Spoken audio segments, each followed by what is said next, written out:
Assalamualaikum warahmatullahi wabarakatuh. Berjumpa lagi dengan Mimin. Oke, Mimin lanjutkan ceritanya. Yang semakin hari ini cerita semakin menarik untuk kita simak. Oke, kita lanjutkan saja ceritanya. Bab 146-150. Jangan terburu-buru untuk berterima kasih padaku. Siapa kamu dan mengapa kamu datang ke desa Xiaoyeku?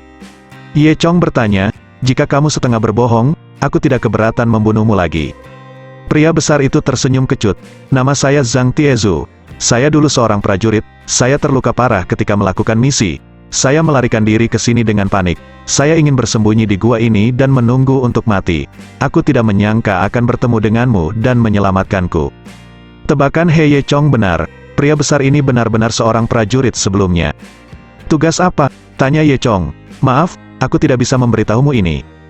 Jawab Zhang Tiezu. Lalu siapa yang melukaimu? Ye Chong dapat melihat bahwa Zhang Tiezu masih memiliki dua keterampilan, dan orang yang dapat melukainya jelas bukan orang biasa. Maaf, tapi aku juga tidak bisa memberitahumu itu. Zhang Tiezu berkata dengan tegas, aku tidak mengatakan apa-apa, ini untuk melindungi keselamatanmu. Ye Chong tersenyum dan tidak banyak bicara, yah, kamu pasti lapar. Aku punya sekantong makanan ringan, biarkan aku memakannya. Lin Wan baik hati, dan menyerahkan makanan ringan di sakunya kepada Zhang Tiezu. Zhang Tiezu melihat mata si pemakan, meraih makanan ringan, merobek kantong kemasan, dan memasukkan seluruh kantong ke dalam mulutnya.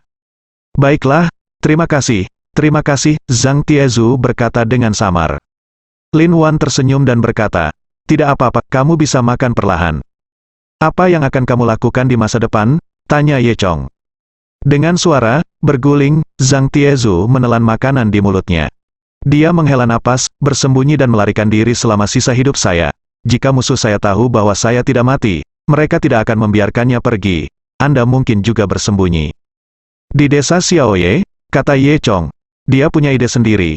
Setelah Tang Men diculik di siang bolong terakhir kali, Zhou Yutong dan Ye Chong berdiskusi untuk membentuk tim keamanan di desa. Ada kekurangan kapten keamanan yang kuat. Jika Zhang Tiezu adalah kapten keamanan, itu akan sangat tepat. Tidak, saya tidak ingin membuat masalah bagi Anda. Zhang Tiezu menolak, kamu tidak perlu khawatir tentang itu. Denganku di desa Xiaoye, tidak akan ada masalah. Ye Chong berkata sambil tersenyum, dan kamu bilang kamu ingin membayarku, aku membutuhkanmu sekarang. Membutuhkan saya? Ya, saya ingin Anda menjadi kapten keamanan desa kami. Kata Ye Chong. Zhang Tiezu tercengang. Dia adalah seorang prajurit khusus dari tim pasukan khusus, dan dia benar-benar menjadi kapten keamanan sebuah desa kecil. Ini bukan senjata anti pesawat untuk menembak nyamuk berlebihan. Faktanya, jika dia mengetahui kemampuan Ye Chong, saya khawatir dia tidak akan berpikir demikian. Ini, Zhang Tiezu ragu sejenak. Dia lebih khawatir membawa masalah ke desa, tetapi setelah memikirkannya, musuh-musuh itu mungkin tidak akan berpikir dia bersembunyi di desa. Oke, aku berjanji padamu, Zhang Tiezu menggertakkan giginya. Jangan khawatir. Aku akan menjadi kapten keamanan, dan lalat di gubuk di desa tidak mau bertarung. Ye Chong tertawa dan berkata, itu benar. Lihat apakah kamu bisa bergerak. Jika kamu bisa bergerak, kami akan membawamu kembali ke desa. Zhang Tiezu menggerakkan tubuhnya, tetapi dia tidak menyangka bisa bergerak. Meski masih terasa sakit saat otot-ototnya dilatih, tidak ada apa-apanya bagi pria tangguh seperti dia. Kamu benar-benar dokter ajaib, Zhang Tiezu sangat gembira. Ngomong-ngomong, aku tidak tahu siapa namamu. Namaku Ye Chong, dan aku adalah kepala desa dari desa Xiaoye. Ini adalah dokter desa dari desa Xiaoye, Lin Wan. Ye Chong memperkenalkan, Zhang Tiezu membungkuk dalam-dalam, kepala desa, Dr. Lin, terima kasih. Tidak apa-apa, cepat bangun, kata Lin Wan sambil tersenyum. Itu benar, semua orang akan menjadi keluarga di masa depan, jadi sama-sama. Ye Chong tertawa. Setelah berbicara, ketiga Ye Chong meninggalkan tempat perlindungan serangan udara dan kembali ke desa Xiaoye. Begitu mereka mendengar bahwa seorang kapten keamanan baru telah tiba di desa, semua penduduk desa datang untuk melihat dengan gembira. Ye Guangcai, kepala desa tua, sangat senang. Oh, saya tidak menyangka ada petugas polisi di desa kami. Mari kita lihat siapa yang berani datang ke desa kami untuk merampok. Satpam, bukan petugas polisi. Zhang Tiezu tersenyum naif, jalan. Tidak apa-apa, sama saja. Ye Guangcai mengetuk pot rokok dan berkata sambil tersenyum, kerutan di wajahnya penuh kegembiraan. Ye Chong mengatur agar Zhang Tiezu tinggal di rumah kepala desa tua. Untuk satu hal, rumah Ye Guangcai adalah yang pertama di sebelah timur desa, sehingga membutuhkan perlindungan lebih.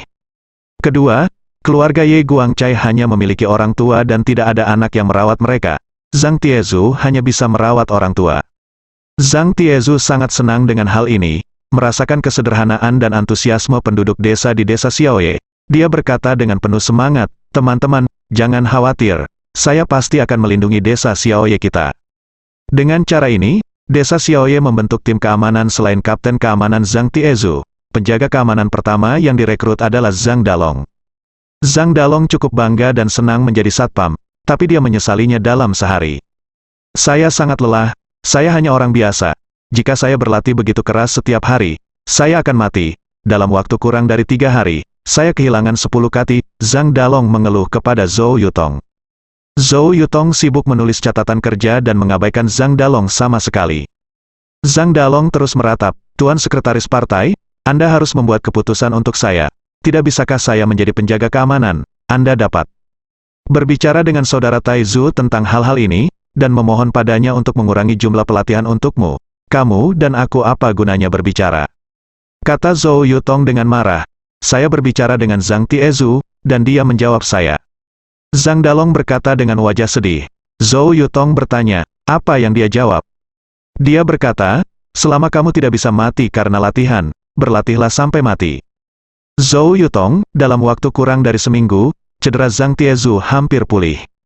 Dia jujur U200B jujur, dan dengan cepat terintegrasi ke dalam lingkungan desa Xiaoye.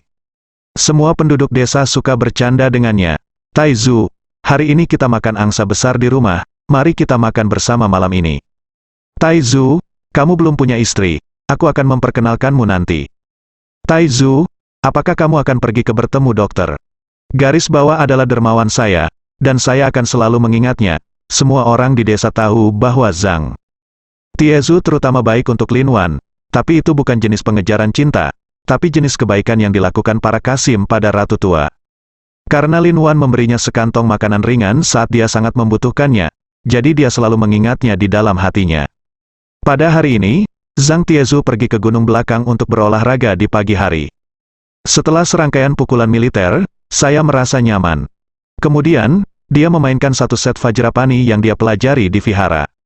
Saat ini, Ye Chong juga datang ke gunung belakang untuk berolahraga.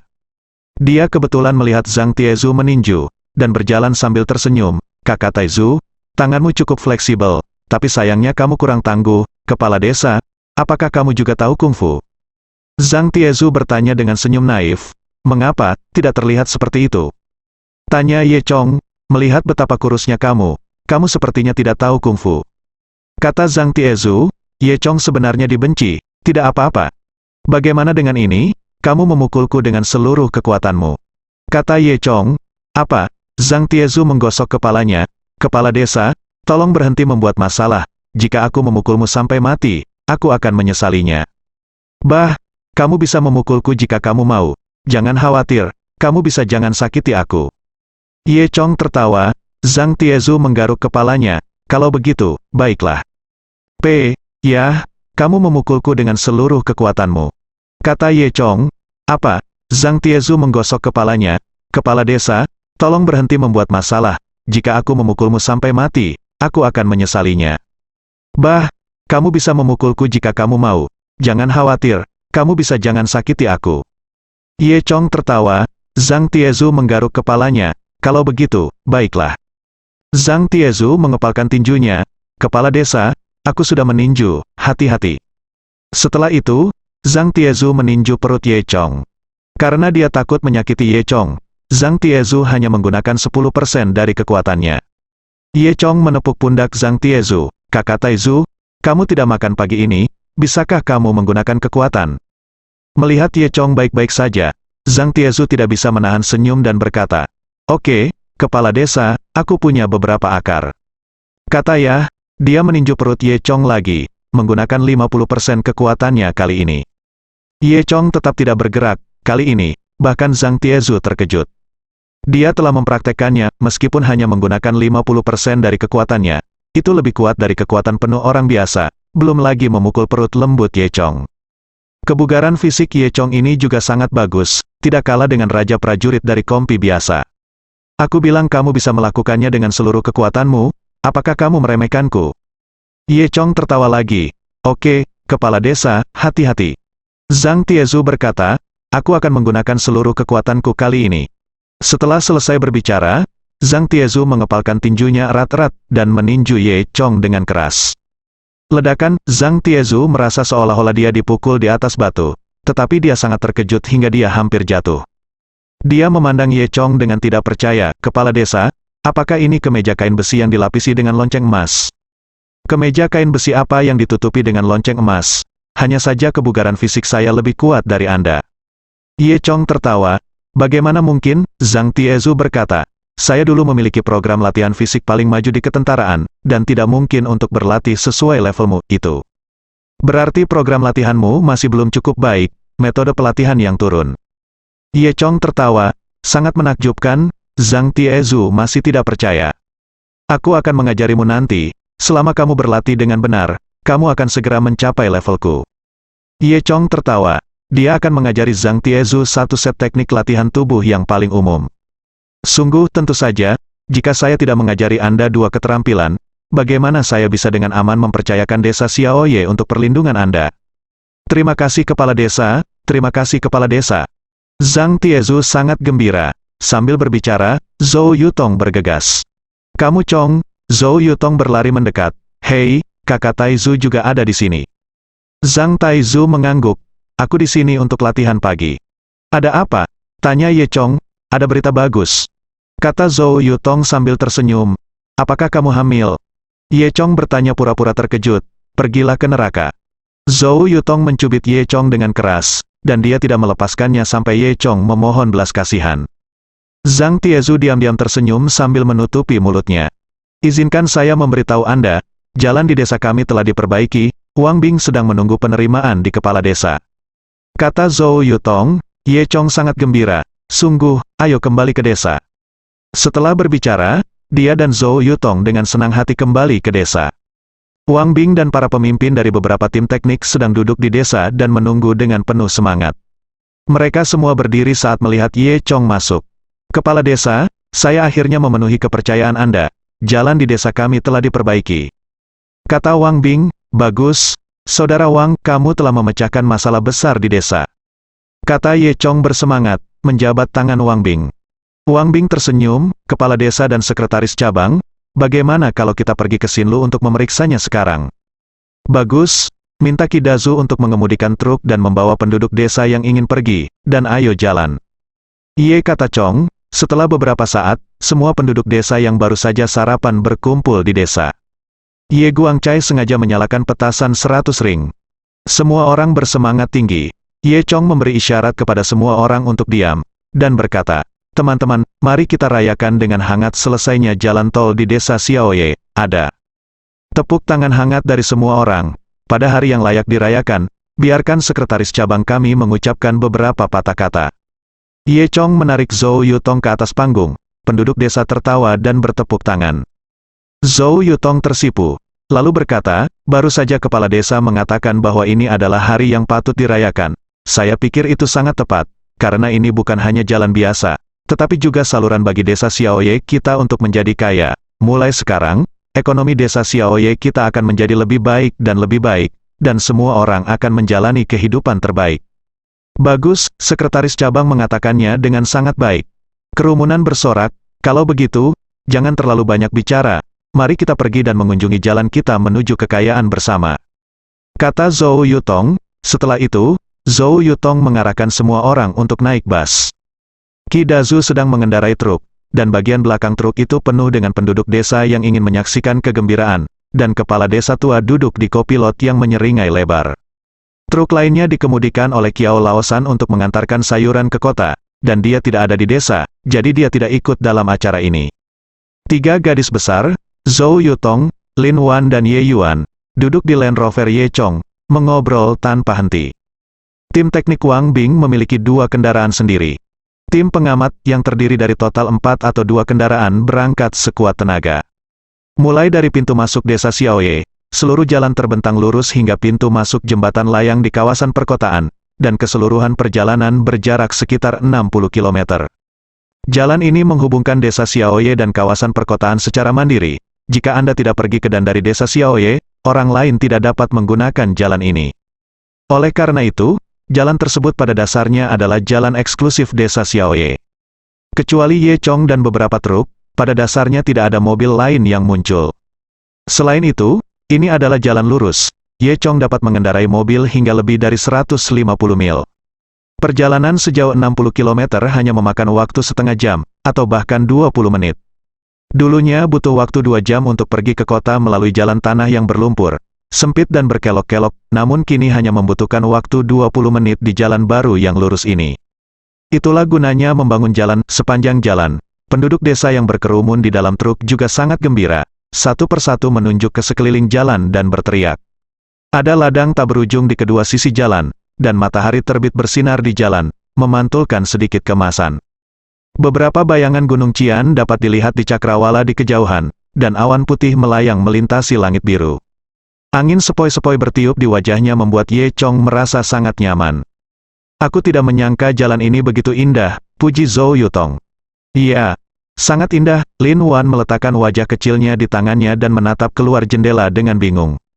Ye Chong sedikit tersenyum dan berkata, dengan jalan ini, aku akan pergi ke kota untuk berbicara tentang cinta di masa depan. Tidak akan lebih mudah pergi ke kota untuk membicarakan bisnis di masa depan. Setelah kembali ke desa, semua orang gembira. Ye Chong memberi tim teknik Wang Bing bonus besar. Kakak Wang, sekarang jalan telah diperbaiki, saya ingin meminta bantuan Anda untuk membangun rumah ini. Ye Chong berencana untuk memulai tahap renovasi selanjutnya. Membangun rumah, betul, saya sudah lama ingin membangun puskesmas di desa, dan sekarang saatnya mewujudkannya. Kepala desa, kamu jenius sekali. Wang Bing telah mengerjakan proyek selama separuh hidup saya, dan saya belum pernah melihat yang seperti itu. Anda sangat tegas. Wang Bing memuji. Ye Chong tersenyum. Selain itu, saya ingin merenovasi rumah saya dan mengubah bungalow menjadi villa. Tidak masalah, Wang Bing berkata sambil tersenyum. Saya akan mengundang 2 arsitek untuk datang nanti dan meminta mereka untuk merancang beberapa set gambar arsitektur. Mari kita lihat gaya apa yang Anda suka, kepala desa. Arsitek untuk melihat apakah ada masalah. Ye Chong tertawa. Wang Bing tercengang. Kepala desa, maksudmu kamu menggambar cetak birunya sendiri? Hanya bercanda, gambar arsitektur bukan hanya coretan acak anak-anak, setiap baris memiliki perhitungan yang tepat dan makna praktisnya. Bagaimana benda ini bisa ditarik tanpa pengalaman 10 tahun? Ye Chong hanya tersenyum. Aku punya alasan. Dalam sekejap mata, waktu telah memasuki musim gugur kemasan di bulan September, dan basis penanaman fase kedua di desa Xiaoye sudah penuh dengan sayuran. Ye Chong membeli 8 truk lagi di toko 4S, dan menambahkan 2 truk sebelumnya untuk membentuk armada truk. Kapten dan wakil kapten masing-masing adalah Qi Dazu dan Qiao Laosan. Dan 8 pengemudi lainnya, Ye Chong telah mengirim mereka ke sekolah mengemudi untuk mendapatkan sertifikat mereka. Di sebelah pangkalan penanaman tahap kedua, sebuah garasi dibangun secara khusus, dan 10 truk diparkir di sana. Setiap kali Ye Guangcai melihat orang-orang besar yang agung ini, dia akan merasakan banyak emosi. Memikirkan kembali ketika mereka hanya memiliki 1 traktor, mereka masih memperlakukannya sebagai harta karun dibandingkan dengan sekarang, desa Xiaoye benar-benar mengalami perubahan yang mengguncang bumi. Selain sayuran yang subur, kepiting besar di sungai juga telah tumbuh hingga berair dan berair. Nah, setelah dekorasi restoran China selesai, bahan-bahan tersebut bisa dikunjungi. Restoran Cina telah memasuki pekerjaan finishing akhir. Ketika Ye Chong datang ke restoran Cina, beberapa pekerja dekorasi sedang membersihkan dinding. Gaya dekorasi retro dinasti Han sudah mulai terbentuk. Begitu memasuki restoran, ada koridor dan pavilion di mana-mana, dan dinding kayu solid penuh dengan pola berlubang. Kaligrafi dan lukisan ditempatkan di setiap ruang pribadi, dihiasi dengan dudukan lampu yang mewah, dan mejanya juga merupakan meja persegi yang sangat retro. Hihi, bagaimana kabarmu? Zhang Xiaojun bertanya pada Ye Chong sambil tersenyum. Ye Chong mengangguk lagi dan lagi. Ini memberi orang perasaan kembali ke zaman kuno. Ditambah dengan karakteristik hidangan kami, itu pasti akan membuat orang berlama-lama. Xiaoyun, kamu benar-benar memiliki visi. Zhang Xiaoyun tersipu dan menunduk kepalanya. Malu-malu, di dapur, Li Dazui memimpin 5 koki yang baru direkrut, belajar memasak resep yang diberikan oleh Ye Chong. Kelima koki ini awalnya adalah koki terkenal di berbagai masakan, dan kekuatan mereka tidak lebih lemah dari lidah Zui. Mereka tidak menerima siapapun pada awalnya, sampai mereka melihat hidangan yang dibuat oleh resep Ye Chong. Seketika satu persatu jadi seperti anak SD, semangat belajar. Hanya ketika mereka datang ke sini mereka menyadari bahwa hidangannya bisa sangat lezat. Meskipun restoran Cina belum buka, semua orang sudah menduga akan sangat populer di sini. Ye Chong memeriksa restoran Cina, lalu pergi ke restoran hotpot Zhang Xiaojun. Dia sekarang pemegang saham terbesar dari restoran hotpot, memegang 60% saham. Kota hotpot, yang diperbaiki oleh Ye Chong, sekarang semakin padat.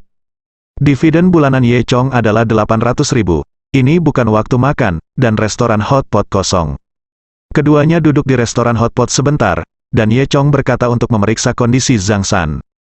Jadi keduanya berjalan menuju rumah Zhang Xiaojun. Begitu dia meninggalkan lapangan Sinan, Ye Chong tiba-tiba merasakan aura dingin menatapnya sepanjang waktu. Xiaojun, aku tiba-tiba teringat ada hal lain yang harus dilakukan, jadi aku akan kembali lagi di lain hari. Setelah Ye Chong selesai berbicara, dia menghilang ke kerumunan tanpa menunggu jawaban Zhang Xiaojun.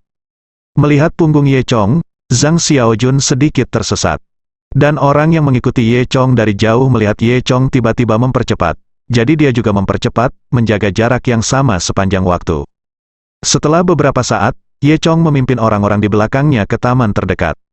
Ada gunung di taman, sisi gunung yang teduh ditumbuhi duri dan pepohonan lebat, sulit bagi orang biasa untuk menginjakan kaki di sini. Namun, bagi Ye Chong, medan seperti itu bukanlah masalah, dan dia dengan cepat menemukan tempat yang sulit dijangkau untuk berdiri. Keluarlah, kamu sudah lama bersamaku, apakah kamu tidak lelah? Ye Chong tersenyum. Setelah jeda beberapa detik, seorang pria jangkung kurus dengan jaket krem berjalan keluar dari hutan di belakangnya.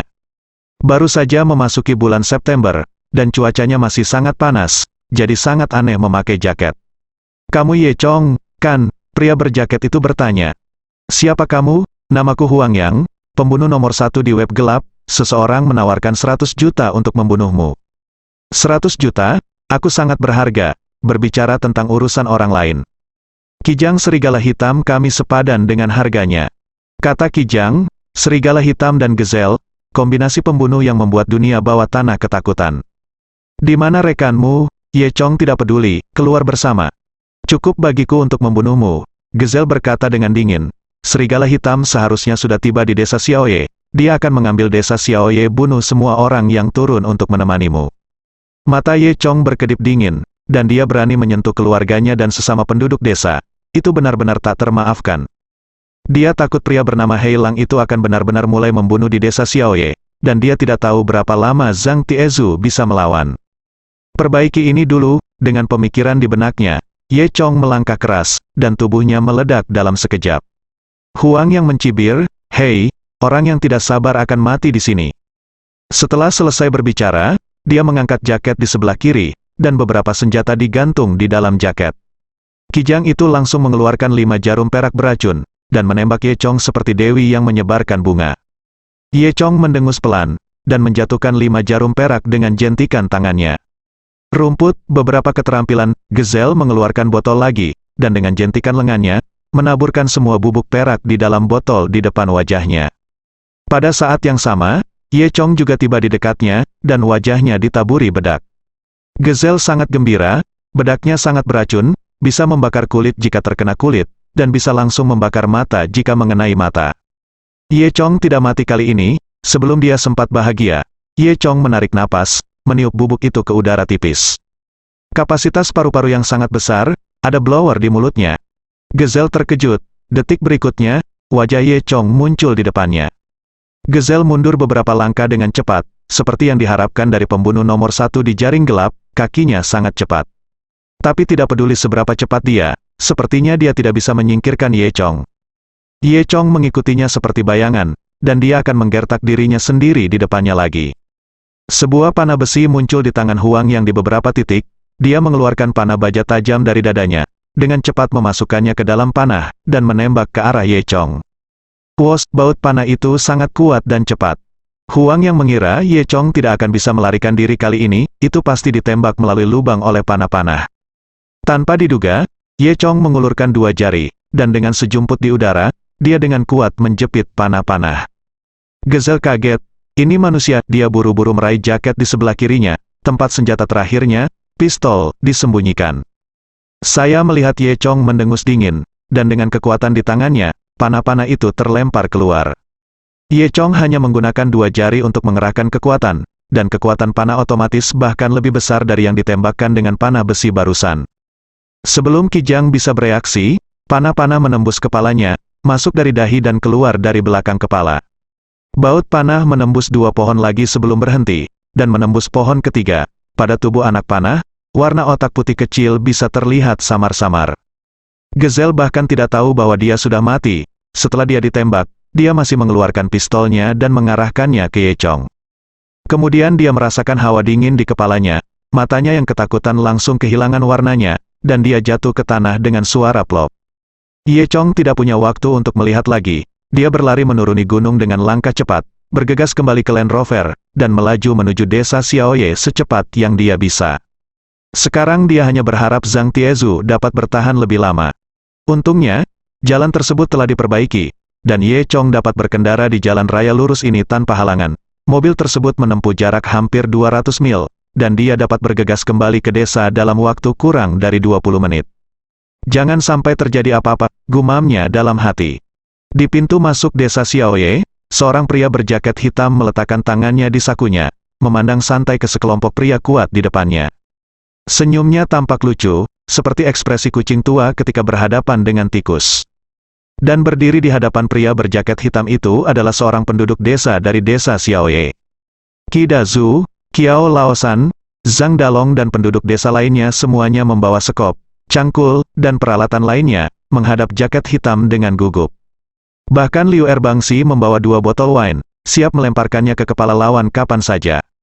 Di belakang lelaki kuat di desa, ada banyak wanita yang bersembunyi, termasuk Zhou Yutong, Lin Wan, Tang Men, dan lainnya. Zhang Tiezu berdiri di depan kerumunan, tubuhnya baru saja pulih, dan sekarang dia terluka parah, 1 lengan patah, dan 4 atau 5 luka di tubuhnya berdarah. Hei, sekelompok tikus, aku tidak menyangka bahwa aku, Hei Lang, akan melakukan tugas seperti itu. Hei Fenyi mencibir. Aku tidak peduli siapa kamu, bahkan tidak berpikir untuk menimbulkan masalah di desa Xiaoye. Kata Zhang Tiezu. Hei Lang sama sekali mengabaikan Zhang Tiezu, tetapi memandang Zhou Yutong dan yang lainnya di belakang Zhang Tiezu. Aku tidak menyangka bahwa desa sekecil itu akan menyembunyikan begitu banyak keindahan. Jadi aku akan meninggalkan kalian untuk dinikmati oleh adik laki-lakiku dan aku sebelum kita membunuh. Hei Lang tersenyum sedih. Apa yang ingin kamu lakukan? Zhou Yutong mengumpulkan keberaniannya dan bertanya, mungkinkah menjadi pelanggar hukum? Hei Lang mencibir, aku akan melanggar hukum. Setelah kamu mati, pergilah ke Tuan Yan dan tuntut saya. Dengan saya di sini, Anda tidak ingin menyakiti siapapun. Zhang Tiezu berteriak keras, dan tangan yang baik itu mengangkat tinjunya dan melemparkannya ke arah Hei Lang. Saya melihat otot-otot Zhang Tiezu tegang, dan semua kekuatan tubuhnya terkonsentrasi pada tinjunya. Hei Lang mendengus dingin, dan dengan gerakan menyamping, dia melewati tinju Zhang Tiezu. Kemudian Hei Lang mengangkat lututnya dan memukul perut Zhang Tiezu dengan kuat. Ah, Zhang Tiezu menjerit, dan jatuh ke tanah seperti udang. Dia merasa beberapa tulang rusuknya patah dan sulit bernapas. Hei Lang menginjak kepala Zhang Tiezu, dan sekarang dia bisa menghancurkan kepala Zhang Tiezu seperti menginjak semangka hanya dengan sedikit usaha. Hei, siapa selanjutnya? Ayolah, Hei Lang mencibir. Seperti kucing tua yang menggoda sekelompok tikus, dia memandang semua orang dengan bercanda. Teman-teman, ayo pergi bersama dan selamatkan Taizu. Ye Guangcai berteriak dengan semangat, pergi. Ayo, Qi Dazu dan Qiao Laosan bergegas dengan sekop di tangan. Liu Erbangxi melemparkan botol anggur di tangannya ke arah Hei Lang. Hei Lang mencibir, di matanya, penduduk desa ini hanyalah sekelompok tikus yang diolok-olok oleh dirinya sendiri. Tidak peduli seberapa tajam gigi tikus itu, bagaimana mungkin kucing tua itu takut? Terlebih lagi, serigala hitam adalah serigala yang lebih menakutkan daripada kucing. Dia berbalik dengan santai bahkan tanpa menggerakkan kakinya, dan mengambil cangkul dari tangan Qi Dazu terlebih dahulu. Karena inersia, Qi Dazu jatuh ke arah Hei Lang. Hei Lang meninju terbang Qi Dazu, dan langsung mengenai Zhang Dalong, Qiao Laosan dan lainnya di belakangnya, seperti bola bowling. Untuk sesaat, Ratapan terdengar di mana-mana. Segera setelah itu, Hei Lang menendang sebuah batu dan menghancurkan kedua botol wine tersebut, dan batu tersebut mengenai wajah Liu Erbangsi lagi, menyebabkan darah mengalir deras. Dalam waktu kurang dari 1 menit, semua pria di desa itu dirobohkan, membuat sekelompok wanita gemetar. Sial Ye Chong, kalau saja dia ada di sini, tapi saat ini dia pergi ke kota. Zhou Yutong bergumam di dalam hatinya, kaki Hei Lang masih berada di atas kepala Zhang Tiezu. Membosankan? Jangan bermain lagi, aku akan membunuhmu para pria sampah. Sedangkan para wanita, Hei Lang menunjukkan ekspresi keperakan. Bajingan, jangan pikirkan itu. Zhang Tiezu diinjak-injak di kepalanya, tidak bisa bergerak, masih berteriak. Hei Lang mendengus dingin, melangkah lebih keras. Zhang Tiezu langsung merasa kepalanya diremas oleh benda berat, dan dia akan hancur. Ah, Zhang Tiezu meratap kesakitan, semua orang menyaksikan dengan ngeri. Mata Zhang Tiezu memerah, bagian putih matanya berubah menjadi merah darah, dan kedua bola matanya menonjol dengan aneh, seolah-olah akan meledak. Pada saat ini, sebuah Land Rover hitam melaju ke arah Hei Lang. Kecepatan mobil itu sangat cepat, dan melaju seperti embusan angin, dan sepertinya akan membunuh serigala hitam itu. Hei Lang juga terkejut, tetapi bagaimanapun juga, dia adalah pembunuh nomor 1 di web gelap, dan kecepatan reaksinya sangat cepat, dan dia menghindari Land Rover dengan 1 kali menghindar. Dengan cara ini, Zhang Tiezu terselamatkan. Terlihat dengan mata telanjang, kepala Zhang Tiezu sedikit kempis. Jika Ye Chong tidak tiba tepat waktu, kepalanya mungkin akan meledak seperti semangka. Mencicit dengan rem mendadak, Land Rover berhenti 3 cm dari kulit kepala Zhang Tiezu. Kemudian, Ye Chong membuka pintu dan keluar dari mobil. Itu kepala desa sudah kembali, bagus, kepala desa sudah kembali.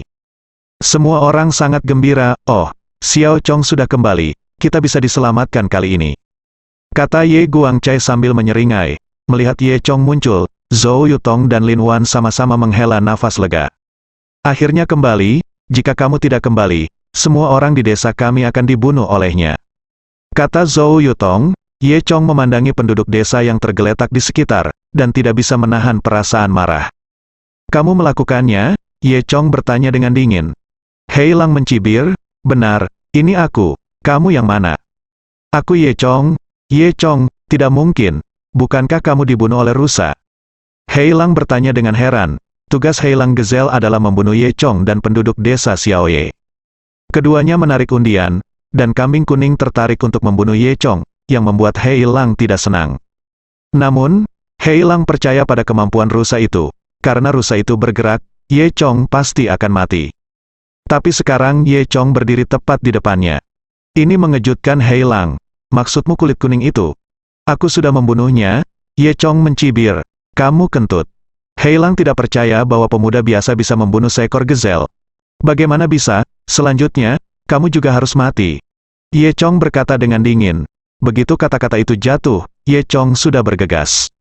Dalam sekejap mata, dia sudah dekat dengan Hei Lang, dan dia meninju dada Hei Lang. Hei Lang bereaksi sangat cepat dan menyambutnya dengan pukulan. Boom, kedua tinju itu membombardir bersama, dan Hei Lang tiba-tiba merasa tulang di tangannya retak, dan buru-buru mundur 2 langkah. Tidak mungkin, apakah anak ini juga menguasai keterampilan internal?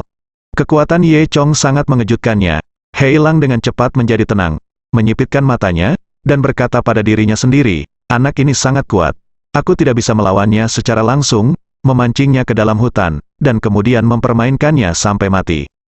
Hei Lang bagus dalam kecepatan, di tempat dengan pepohonan yang rimbun. Ia dapat menggunakan pepohonan sebagai pendukung untuk melawan lawan. Selama ia menemukan sedikit celah pada lawan, ia dapat berhasil dalam 1 pukulan. Memikirkan hal ini, Hei Lang tiba-tiba berlari menuju hutan di belakangnya. Ye Chong hanya mencibir, dia berpikir bahwa membunuh orang di depan penduduk desa tidak akan baik, tetapi Hei Lang menemukan sendiri tempat pemakaman yang cocok. Mencari kematian, Ye Chong berteriak ringan, dan segera mengikuti. Hati-hati, hati-hati, teriak Lin Wan dan Zhou Yutong serempak. Kemudian, Hei Lang dan Ye Chong terlihat menghilang ke kedalaman hutan satu persatu. Untuk sementara, lingkungan menjadi sunyi kembali.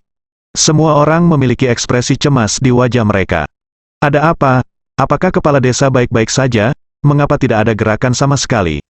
Mengapa kita tidak masuk dan melihatnya? Ketika semua orang berbicara tanpa henti, Ye Chong datang keluar dari hutan ri berjalan keluar.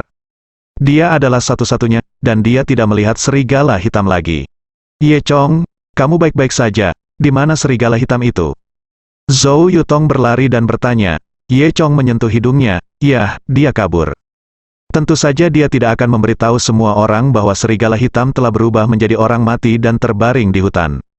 Benar-benar menjijikkan, banyak dari kita yang terluka, ini melanggar hukum. Zhou Yutong menghentakkan kakinya, Ye Chong tersenyum, jangan khawatir, siapapun yang berani menyakiti desa Xiaoye akan membayar harganya. Zhou Yutong membeku, dia merasa bahwa Ye Chong tampaknya memiliki arti lain.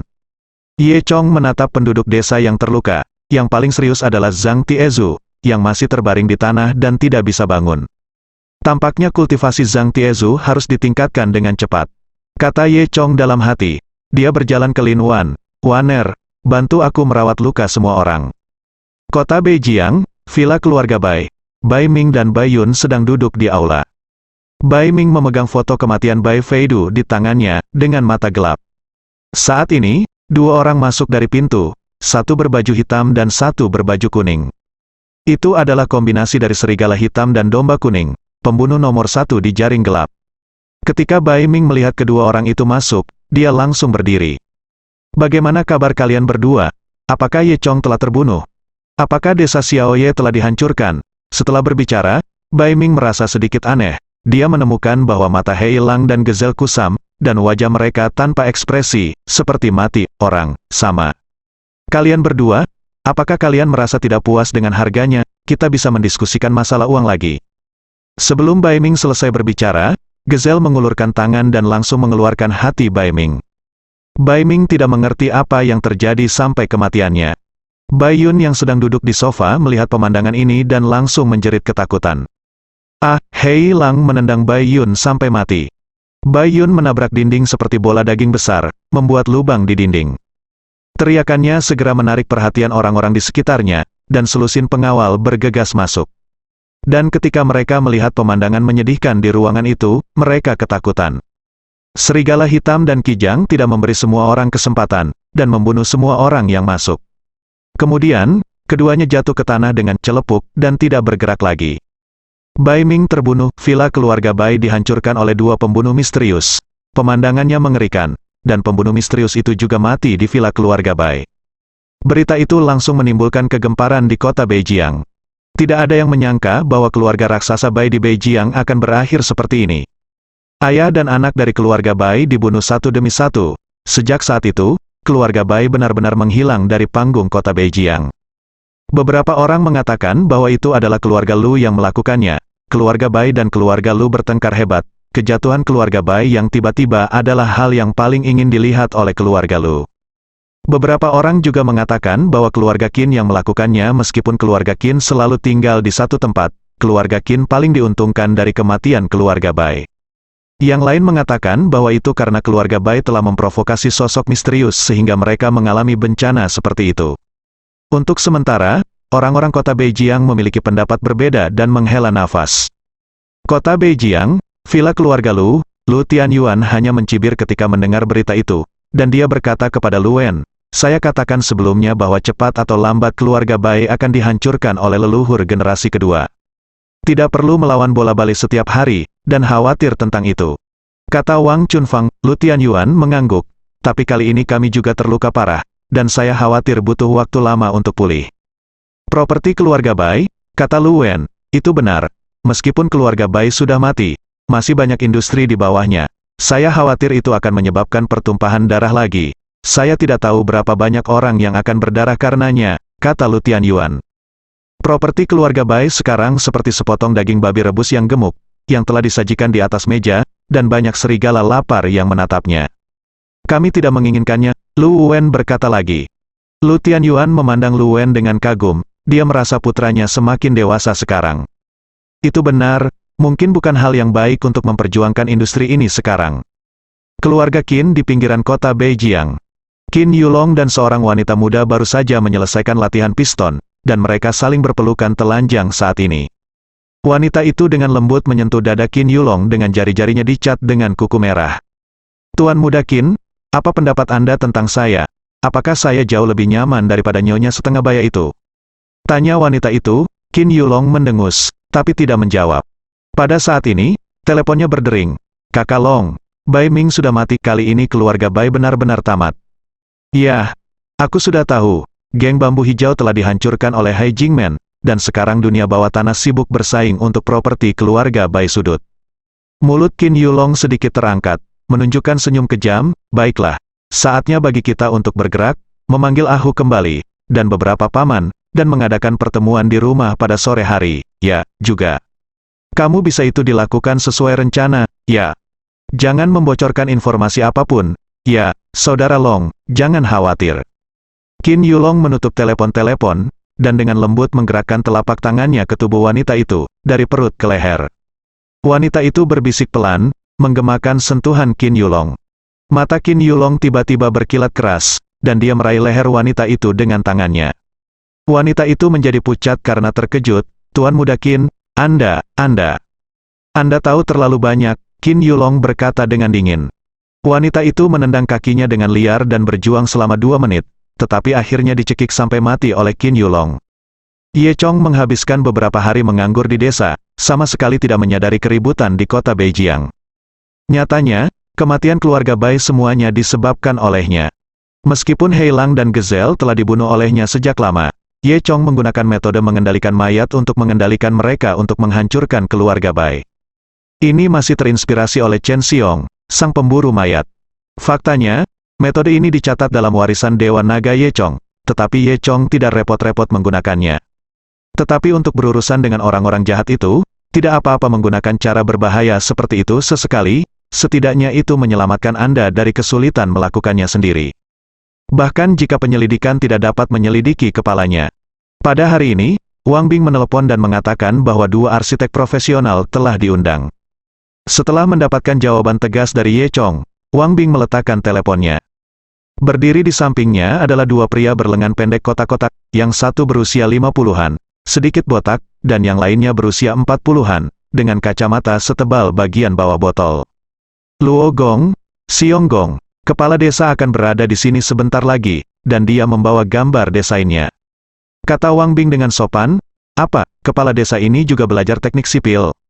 Luo Gong, yang berusia 50-an, bertanya, hehe, itu tidak benar. Hanya saja dia bersikeras membangun gedung sesuai dengan idenya sendiri, dan dia menggambar semua gambar desainnya. Wang Bing tertawa, itu hanya omong kosong. Dia tidak memiliki pengetahuan lebih dari 10 tahun. Gambar desain seperti apa yang dia ketahui tentang konsentrasi tegangan? Apakah dia tahu bagaimana merancang? Anti getaran dan anti defleksi, kata Xiong Gong sambil mencibir. Kalian berdua benar, jadi kamu mengundang mereka ke sini. Tapi bagaimanapun juga, kepala desa yang membayar rumah itu, karena mereka memiliki cetak biru. Kalian berdua harus melihatnya, kata Wang Bing sambil tersenyum. Apa gunanya, jika ada yang bisa menggambar desain dan menggunakannya, maka kita telah mempelajarinya selama lebih dari 10 tahun, dan itu benar-benar tidak berguna, kata Luo Gong tidak puas. Itu benar, jika cetak birunya bisa digunakan, aku dinaikkan dengan gas, kata Xiong Gong, bersambung.